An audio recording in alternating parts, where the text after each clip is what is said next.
Welcome to the Business Buyer Diaries. My name is Nathan Platter. I'm a full-time employee, and I bought a business. I did everything right, from finding the deal, handling all the due diligence on 63 opportunities, and ultimately bought a profitable gym. And boy, was I in for a big surprise as a new owner. I chronicled everything in real time, including the biggest wins to the stressful nights at 2 a.m. I'm sharing my journey without sugarcoating anything, so you don't make the same mistakes that I did. Here's today's episode. Good morning, campers. It's Saturday. So, now it's time to start going in and figuring out how to attribute all of our stuff. So today's going to be about figuring out what marketing works and what's not working, what's getting credit and what's not getting credit. So there's a couple items at play. We have a marketing agency that's doing a database reactivation campaign. And basically, business owners usually forget about all the leads that they've had. And so every 3 months, 6 months, a year, you should go through and re-blast everybody about, hey, come on in, check us out. We haven't seen you in forever. We miss you. So that everyone at least has a shot at engaging with you. Because those are leads you've paid for. You may as well get the most out of them until you get blocked or, until you get blocked. You always have a shot, so shoot your shot.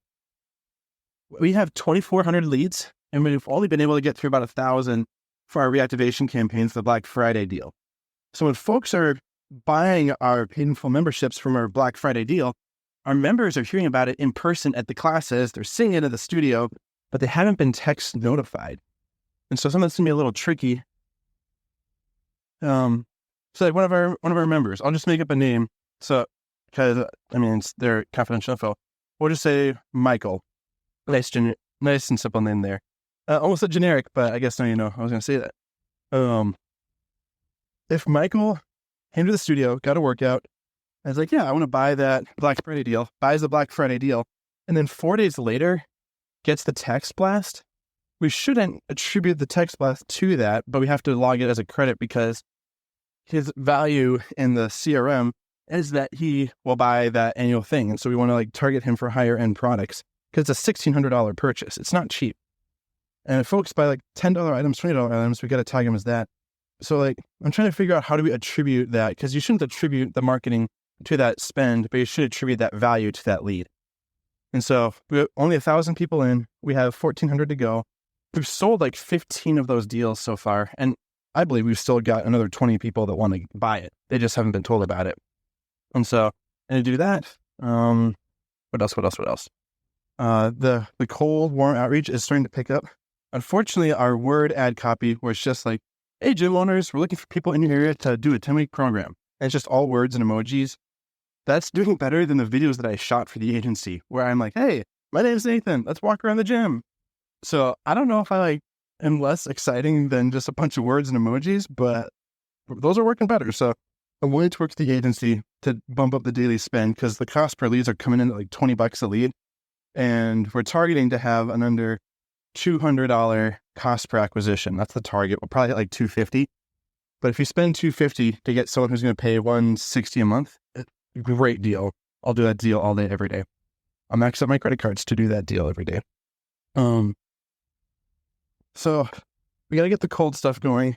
We're having issues with our phone system to get everyone notified about our deals. And so I'm going to go through and start attributing those values to leads. And I don't think I want to attribute the activation campaign to that sale because that campaign did not yield that result. It was the in-studio experience. Plus, then it gives the agency a false sense of success because we did the in-person hard work and we beat them to the lead before the text sequence did it. So if that makes sense. If it doesn't make sense, a quick analogy. If you're looking at sports and your team wins the Super Bowl and you're a personal trainer on the team, great. But the team won the Super Bowl and then you joined the team as a personal trainer afterward. Are you a great personal trainer? No, you were just on a good team that was already destined to win. So we want to make sure you get credit where credit's due. I'll be working on that, but it's a Saturday, so we've got kids' days, family activity. My son sent out some updates to my instructors. We're going to do some gift wrapping today. Shoot, I forgot about that. That'll be a project for the kids. And then doing a bank deposit because some folks have paid for their activities in cash and got to get that over to the bank because we are a non-cash doing gym. Everything goes through the system as well as to the bank. So that's where we're at. It's going to be a good Saturday, family Saturday, but I want to talk about attribution, credit where credit's due for marketing, and dialing it up because we have a challenge starting in 2 months or a month and a half. And so we need to start going berserk on ad spend in the next 2-3 weeks. That's what we get. It's rock and roll. This has been another episode of the Business Buyer Diaries. Subscribe so you don't miss the next episode.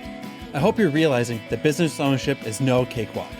Check the podcast notes for a link to the DIY due diligence program, the complete list of show sponsors, and for media inquiries.